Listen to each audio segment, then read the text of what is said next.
नमस्कार, आप देख रहे हैं रफ्तार मीडिया। मैं हूं आपके साथ रक्षंदा खान। आगे आप मेरे साथ देखेंगे उत्तराखंड की तमाम छोटी बड़ी खबरें विस्तार से, लेकिन उससे पहले नजर डालते हैं हेडलाइंस पर। विधानसभा में हुई नियुक्तियों को लेकर बयानबाजी का दौर जारी। सत्ता और विपक्ष के बयानों पर फिर घिरे सवालों में प्रेमचंद अग्रवाल। हरदा ने कुंजवाल के कार्यकाल की नियुक्तियों को ठहराया सही। भर्ती पेपर लीक मामले में कांग्रेस का बीजेपी पर वार। आयोग के पूर्व अध्यक्ष और सचिव से पूछताछ न होने पर उठाए सवाल। कहा, आरएमएस कंपनी पर इतनी मेहरबानी क्यों। महंगाई और बेरोजगारी समेत कई मुद्दों को लेकर 4 सितंबर को कांग्रेस का हल्ला बोल। राहुल गांधी के नेतृत्व में दिल्ली के जंतर मंतर पर होगी विशाल रैली। मंथन के लिए जुटे दिग्गज। लोहाघाट में शिक्षा के दावों की खुली पोल। राजकीय प्राथमिक विद्यालय में 45 बच्चों को पढ़ाने के लिए मात्र एक शिक्षक। स्कूल की बिगड़ी सूरत पर भी नहीं कोई ध्यान। और स्विगी और जोमेटो डिलीवरी बॉय का चोला ओढ़कर स्मैक बेचने वाले तस्करों का भांडाफोड़। 3 आरोपी गिरफ्तार। देहरादून में स्मैक बेचकर खरीदा था 25 लाख का फ्लैट। हेडलाइंस के बाद बुलेटिन में खबरें विस्तार से। और बात सबसे पहले करते हैं बड़ी खबर के साथ। उत्तराखंड विधानसभा में बैकडोर से हुई नियुक्तियों पर अब सियासत गर्मा चुकी है। सत्ता पक्ष हो या विपक्ष के नेता, सबके निशाने पर पूर्व विधानसभा अध्यक्ष और मौजूदा धामी सरकार में वित्त मंत्री प्रेमचंद अग्रवाल आ गए हैं। ऐसे में अब निगाहें विधानसभा अध्यक्ष रितु खंडूरी के फैसले पर अटकी हुई है। एक रिपोर्ट।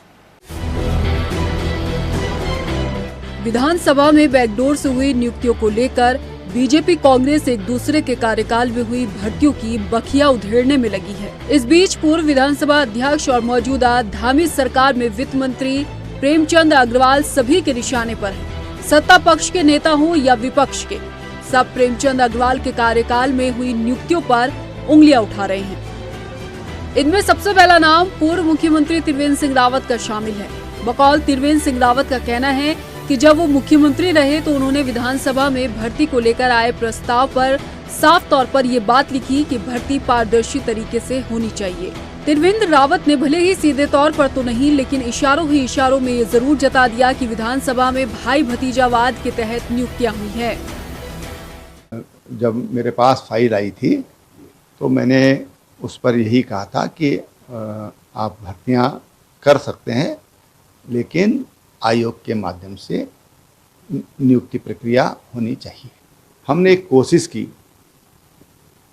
कि हम इस भाई भतीजावाद से ऊपर उठ करके निर्णय लें। मैं समझता हूं कि जो भी जनप्रतिनिधि हैं वो परिवार के प्रतिनिधि नहीं है, वो जनता के प्रतिनिधि हैं।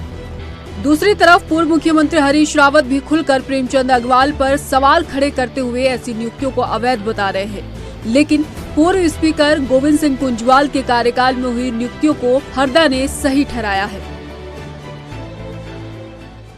रिश्तेदार, नातेदार और प्रभाव से, असर से नियुक्तियां जो हुई हैं एडहॉक के अंदर विधानसभा में, वो अवैध हैं, गलत हैं, तो फिर वो सबके लिए है।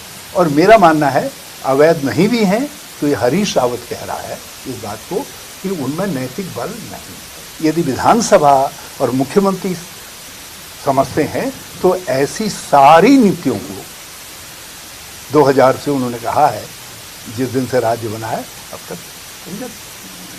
निरस्त कर रहे हैं। कुल मिलाकर देखें तो उत्तराखंड विधानसभा में बैकडोर से हुई नियुक्तियों को लेकर प्रेमचंद अग्रवाल सवालों के घेरे में खड़े हैं। ऐसे में देखना होगा कि आखिरकार प्रेमचंद पर जो सवाल खड़े हो रहे हैं, क्या वो उन सवालों का बेबाकी से जवाब देते हैं, क्योंकि हाल ही में मीडिया के सवालों पर भड़के प्रेमचंद अग्रवाल किनारा कर चल दिए थे। इस बीच सबकी निगाहें अब मौजूदा स्पीकर रितु खंडूरी के फैसले पर भी टिकी है। रफ्तार मीडिया के लिए देहरादून से मनीष डंगवाल की रिपोर्ट। विधानसभा में हुई भर्ती को लेकर कांग्रेस लगातार सरकार को घेर रही है। कांग्रेस प्रदेश अध्यक्ष करण मेहरा एक बार फिर भाजपा पर आरोप लगाते नजर आए हैं। प्रदेश अध्यक्ष का कहना है कि भाजपा सरकार के कार्यकाल में विधानसभा के अंदर 75% नौकरी रिश्तेदारों को दी गई है। मुक्त विश्वविद्यालय में संघ के 9 लोगों को नियुक्त किया गया है। करण मेहरा ने सवाल भी उठाया है। वहीं नेता प्रतिपक्ष यशपाल आर्य ने कहा कि भर्ती धांधली की जांच न्यायालय की देखरेख में होनी होनी चाहिए। कुजवाल के कार्यकाल पर हुई भर्ती पर आर्य ने कहा कि विधानसभा के हर कालखंड की जांच होनी चाहिए। जो मोदी जी ने कहा था कि लाल किले की प्राचीर से कि देश में रेवड़ी बांटने का कल्चर हो गया है, परिवारवाद है, असली परिवारवाद बीजेपी की विधानसभा में भी भर्तियों से सामने आ गया। 200 की लिस्ट में बहुत जल्दी जारी करूंगा और विद नाम करूंगा कौन किसके परिवार का है, किसका सदस्य है। आप कुंजवाल जी की बेटी की बात करें, वहाँ तो 75% से ज़्यादा लोग 75% से ज़्यादा लोग ऐसे हैं जो किसी ना किसी के रिश्तेदार और परिवार के लोग। मैं कह रहा हूं कि मैं भी विधानसभा का अध्यक्ष रहा हूं 2002 से लेकर 2007 तक। क्यों नहीं 2002 से 2022 तक जांच हो, हर कार्यकाल की जांच हो। मैं स्वागत करना चाहूँगा कि अगर मेरे कार्यकाल में भी अगर जांच होती है मैं उसका स्वागत करूँगा। उत्तराखंड विधानसभा में बैकडोर से हुई भर्तियों को लेकर जहां इन दिनों हल्ला मचा हुआ है, तो वहीं दूसरी तरफ पूर्व नेता प्रतिपक्ष और कांग्रेस विधायक प्रीतम सिंह का कहना है कि जब ये भर्तियां हुई थी उस वक्त वो नेता प्रतिपक्ष थे, लेकिन विधानसभा में हुई भर्ती को लेकर उनसे कोई राय मशवरा नहीं लिया गया था। मैंने पढ़ लिया, नेता प्रतिपक्ष में था। मैं वही कह रहा हूँ ना, अगर आप उस मेरे से तो कोई बात नहीं हुई, नेता प्रतिपक्ष के रूप में मुझे कहने में क्या करूँ? ये तो कमेटी आपने देखी है। आप मुझे एक बात बताइए, इन भर्तियों की जब मैं बात करूंगा तो मैं बहुत सारे तथ्य आपके संज्ञान में लाऊंगा। उत्तराखंड अधीनस्थ चयन आयोग भर्ती पेपर लीक मामले में जहां एसटीएफ हर दिन किसी न किसी आरोपी की गिरफ्तारी कर रही है, तो वहीं अभी सवाल ये उठता है कि आयोग के पूर्व अध्यक्ष और सचिव से पूछताछ के मामले में आखिर इतनी ढिलाई क्यों है, जबकि सवालों में घिरे आयोग की कार्यप्रणाली के साथ ही पूर्व सचिव और अध्यक्ष के कामकाज पर भी विपक्ष लगातार सवाल उठा रहा है। ये रिपोर्ट देखिए आप।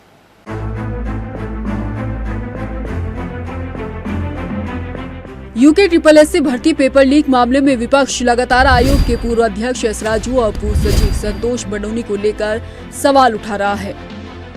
और सवाल उठना इसलिए भी लाजमी है क्योंकि इतने बड़े पैमाने पर होने वाली भर्ती परीक्षा में गड़बड़, झाला और करोड़ों का घोटाला दोनों के कार्यकाल के दौरान हुआ। करीब 2 महीने से इस मसले में चल रही जांच की तहकीकात में एसटीएफ को इस बात के संकेत मिले हैं कि आयोग ने कंपनियों के नवीनीकरण के लिए तमाम नियमों को ताक पर रख दिया। बताया जा रहा है कि आयोग के एक्ट के मुताबिक आयोग के साथ जुड़ी कंपनियों का हर साल नवीनीकरण होना चाहिए, लेकिन आरएमएस कंपनी के साथ ऐसा नहीं हुआ। खबरें हैं कि आयोग की मेहरबानी से ये कंपनी सालों से आयोग के लिए परीक्षा लेती आ रही है। आशंका है कि किसी बड़ी पहुंच के चलते कंपनी पर मेहरबानी जारी रखी गई। यही नहीं, जिस कंपनी को जिस साल में काम दिया जाएगा उस कंपनी से बकायदा एक शपथ पत्र लिया जाएगा कि किसी अन्य राज्य में किसी अन्य भर्ती प्रक्रिया में उनके खिलाफ कोई विवाद लंबित तो नहीं। कंपनी के किसी अन्य राज्य में ब्लैक लिस्ट न होने के संबंध में भी शपथ पत्र लिया जाता है, लेकिन आरएमएस के साथ ऐसा कुछ नहीं हुआ और उसे लगातार परीक्षा कराने का काम मिलता रहा। ऐसे में सवाल उठता है कि आयोग के चेयरमैन और सचिव आखिर क्या कर रहे थे? नियमों की अनदेखी पर ये दोनों ही आंखें क्यों मूंदे रहे? हैरत इस बात की भी है कि जब जांच शुरू हुई तो दोनों ही अधिकारी आयोग से चलते बने। पहले आयोग के चेयरमैन एस राजू ने नैतिकता का हवाला देते हुए इस्तीफा दे दिया, तो उसके कुछ दिन बाद आयोग के सचिव संतोष बडोनी अपने मूल विभाग में वापसी कर गए। हैरानी इसको लेकर भी है कि इन दोनों से अभी तक पेपर लीक मामले में कोई पूछताछ नहीं हुई है। आयोग के पूर्व अध्यक्ष और सचिव के साथ पूछताछ को लेकर विपक्ष लगातार सवाल उठा रहा है। कांग्रेस नेता प्रीतम सिंह सरकार से सीधे सवाल पूछ रहे हैं कि आखिर आरएमएस कंपनी पर इतनी मेहरबानी क्यों है? क्यों आयोग के पूर्व अध्यक्ष और सचिव से पूछताछ करने में ढिलाई बरती जा रही है? मैं क्या कह रहा हूँ, मैं यही तो कह रहा हूँ कि वही जिस एजेंसीज को हायर किया गया, जिस एजेंसीज का टेंडर हुआ, टेंडर होने के बाद उसकी अवधि समाप्त हो गई, उस एजेंसी पर ऐसा कौन व्यक्ति है जो मेहरबान है? तो ये तो वही आयोग के अध्यक्ष की जिम्मेदारी बनती है, सचिव की जिम्मेदारी बनती है। कितनी बार आप पूछेंगे मैं उतनी बार यही जवाब दूंगा। ये जो पूरी भर्तियां उत्तराखंड राज्य के अंदर हुई है, ये व्यापक जो मामला था उसकी तर्ज पर है। इसीलिए इसकी जांच जो है हाई कोर्ट के सिटिंग जज की देखरेख में सीबीआई के माध्यम से की जानी चाहिए, ताकि दूध का दूध और पानी का पानी। आखिर कैसे इतने बड़े पैमाने पर नकल का खेल खेला जाता रहा और आयोग के चेयरमैन और सचिव को भनक तक नहीं लगी। आयोग की परीक्षाएं पारदर्शी और नकल विहीन हो, इसकी जिम्मेदारी इन दो अधिकारियों पर थी, लेकिन दोनों ही इसमें नाकाम दिख रहे हैं। ऐसे में इन दोनों को जांच के घेरे में लिया जाएगा या फिर छोटी मछलियों को ही गिरफ्तार कर खाना पूर्ति होगी, ये देखना होगा। रफ्तार मीडिया के लिए देहरादून से आशीष तिवारी की स्पेशल रिपोर्ट। यूके SSSC भर्ती पेपर लीक मामले में एसटीएफ ने एक और आरोपी को गिरफ्तार किया है। लोहाघाट के कोली ढेक निवासी प्राथमिक विद्यालय जगधार में तैनात शिक्षक बलवंत सिंह रौतेला को गिरफ्तार किया गया। एसटीएफ की कड़ी पूछताछ के बाद बलवंत ने कई अहम राज भी उगले हैं। बताया जा रहा है कि आरोपी शिक्षक नकल माफिया शशिकांत का दायां हाथ था। गिरफ्तार शिक्षक बलवंत रौतेला ने एसटीएफ को पूछताछ में बताया कि उसने 40 छात्रों से मोटी रकम लेकर रिजॉर्ट में नकल माफिया शशिकांत के माध्यम से पेपर लीक कराया था। एसटीएफ ने बलवंत से पूछताछ में पैसे देकर पेपर खरीदने वाले छात्रों को चिन्हित कर लिया है। जल्द ही उन पर भी एसटीएफ कार्रवाई करेगा। यहाँ हम रुकते हैं छोटे से ब्रेक ले, जल्द हाजिर होंगे कुछ और खबरों के साथ।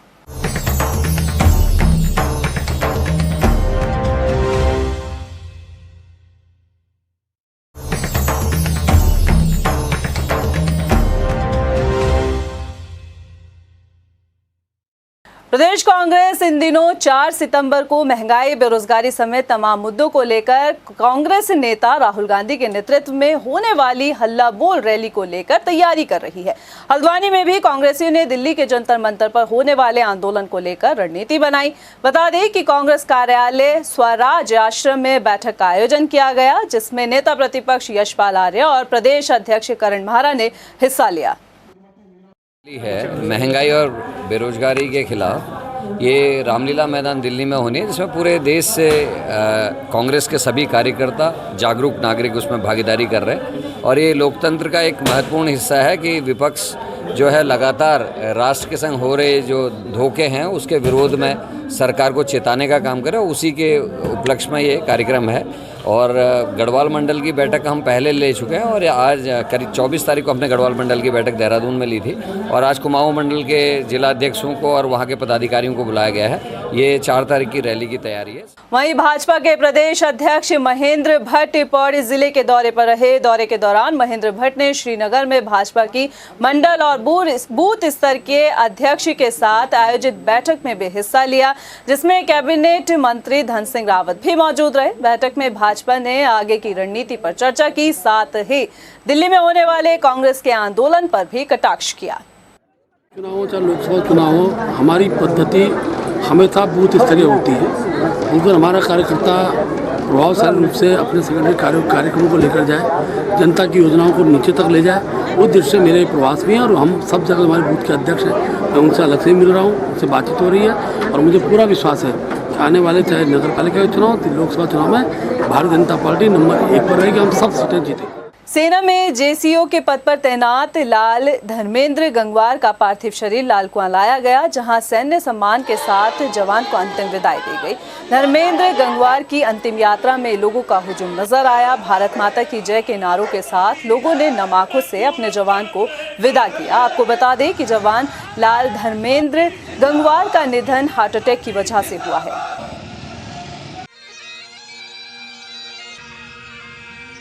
नए गाइजन में पोस्टेड थे।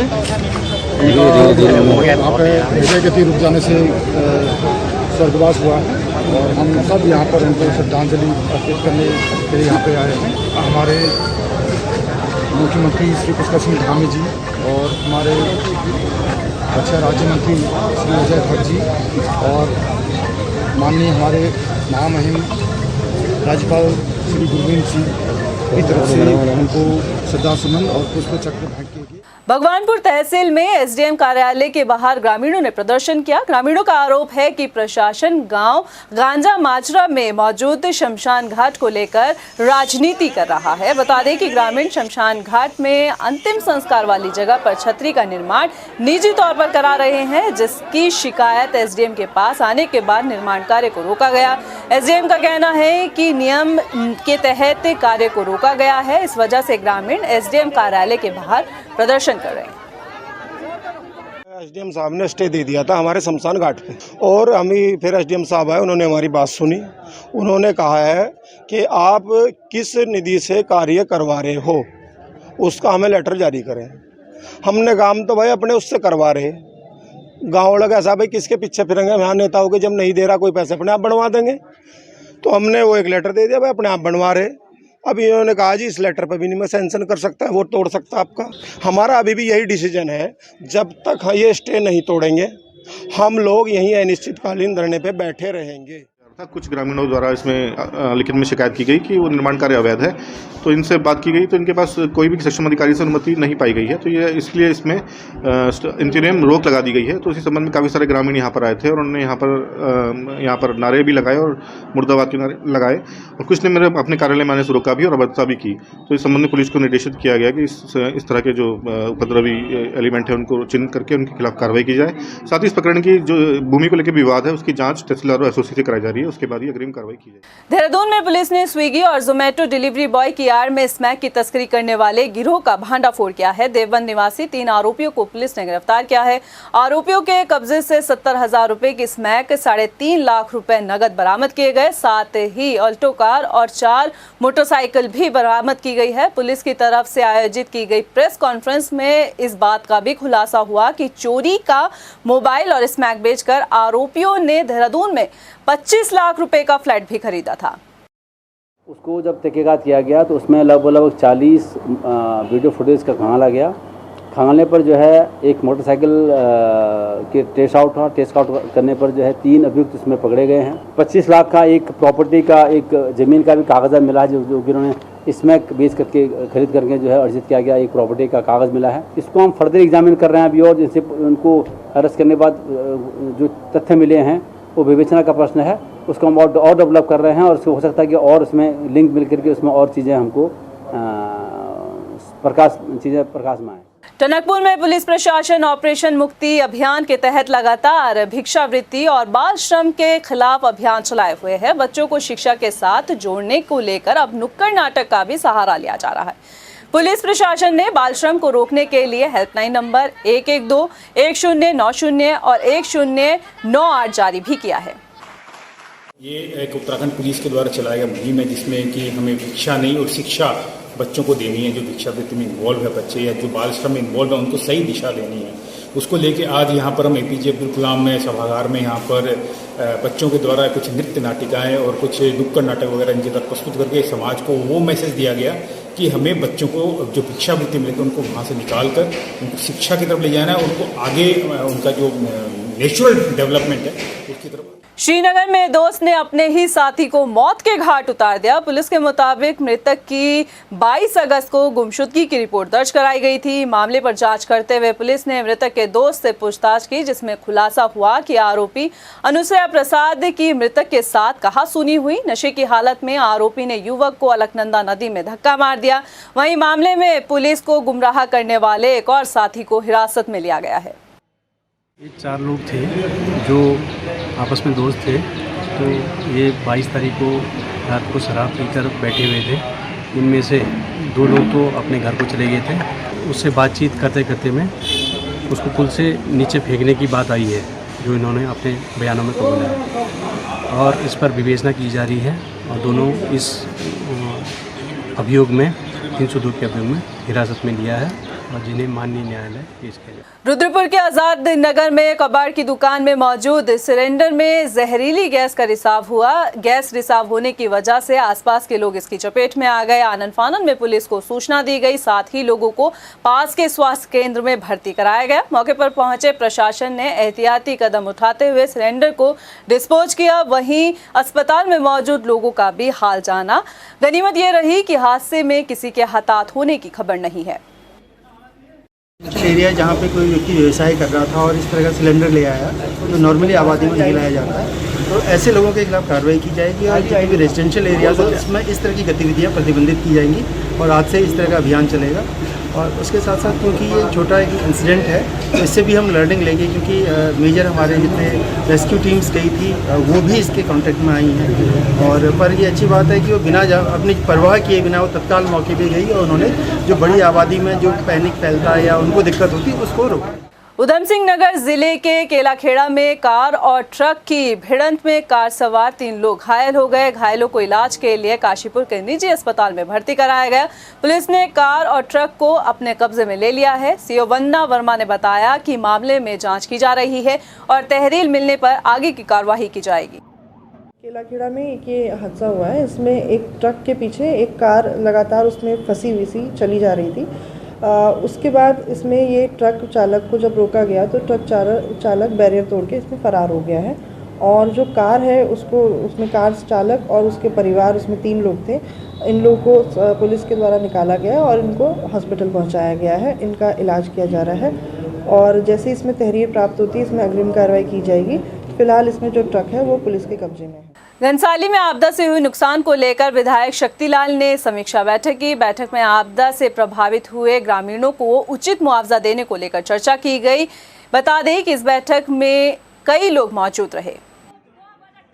प्रबंधन के विषय पे हमने आज समस्त अधिकारियों को यहाँ पे बुलाया था। हमने एसडीएम साहब से वार्ता की थी। बैठक में अपनी सभी पंचायतों का विशेषकर नैलचामी, जहाँ परसों 24 तारीख को बहुत बड़ी आपदा आई थी, जमीनी नुकसान बहुत हुआ, पुलियाँ बह गई, आपकी सिंचाई की सारी नहरें पूर्ण रूप से क्षतिग्रस्त हो गई, कई रास्ते क्षतिग्रस्त हो गए। संबंधित अधिकारियों को स्पष्ट निर्देश दिए कि बहुत जल्दी तत्काल पाउसिंग पे काम करना और इनके एस्टिमेट बनाकर शासन में भेजना, जिले में भेजना, आपदा प्रभावित क्षेत्रों के और फटाफट काम कराने का, ये तो हमने सभी अधिकारियों को आज स्पष्ट निर्देश दिए। पहाड़ों में स्कूल के क्या हाल है ये हम आपको कई दफा दिखा चुके हैं, लेकिन प्रशासन उन तस्वीरों से सबक लेना जरूरी नहीं समझता। अब प्रशासन पर सवाल लोहाघाट के मंडवा में मौजूद राजकीय प्राथमिक विद्यालय ने उठाया है। तस्वीर में आप स्कूल का हाल देख सकते हैं।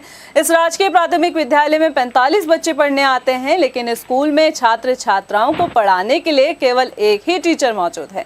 ग्रामीणों का आरोप है कि कई बार प्रशासन को विद्यालय की सूरत सुधारने के लिए लिखित और मौखिक तौर पर शिकायत दी गई, लेकिन अब तक समस्या का हल नहीं हो पाया। यहाँ की प्राइमरी स्कूल की स्थिति बहुत ही खराब है। 7 साल से एक ही टीचर है जो दोनों जगह को संभाल रहा है।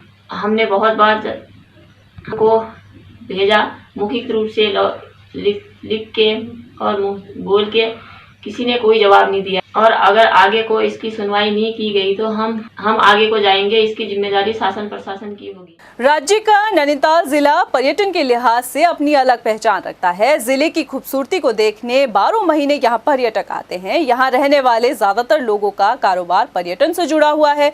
इस लिहाज से प्रशासन भी नैनीताल को पर्यटकों के लिए आकर्षण का केंद्र बनाने की कवायद कर रहा है। प्रशासन की इस कोशिश में एक नया नाम मिट्टी के मकान जुड़ रहा है। क्या खास बात है इनकी, आइए इस रिपोर्ट में देखते हैं।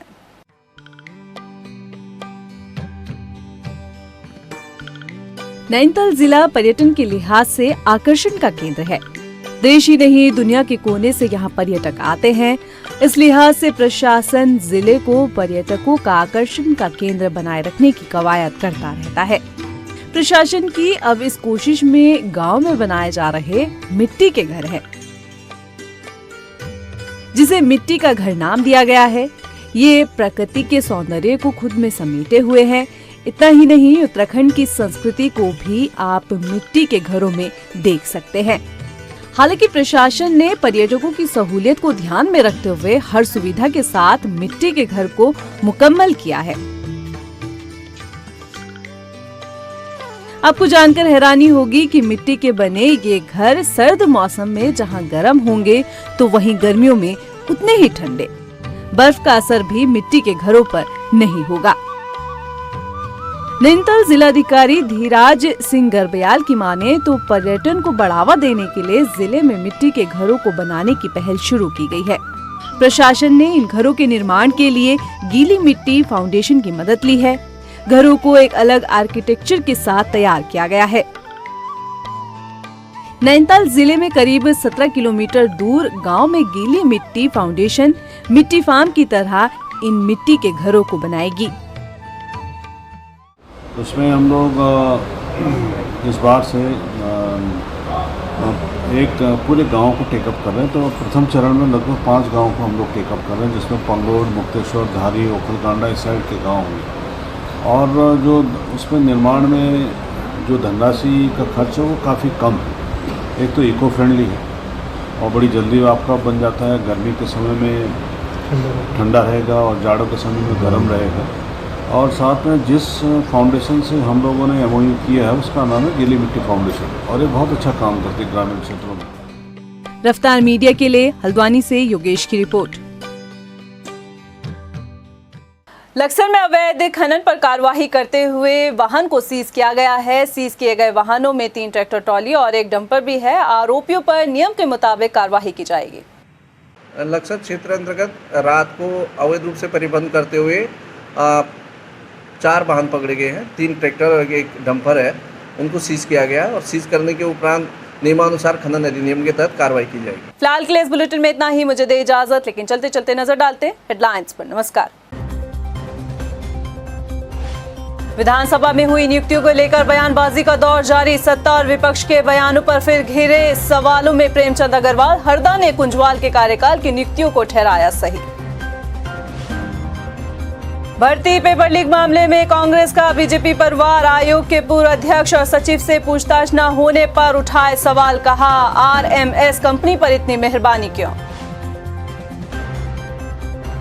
महंगाई और बेरोजगारी समेत कई मुद्दों को लेकर 4 सितंबर को कांग्रेस का हल्ला बोल। राहुल गांधी के नेतृत्व में दिल्ली के जंतर मंतर पर होगी विशाल रैली। मंथन के लिए जुटे दिग्गज।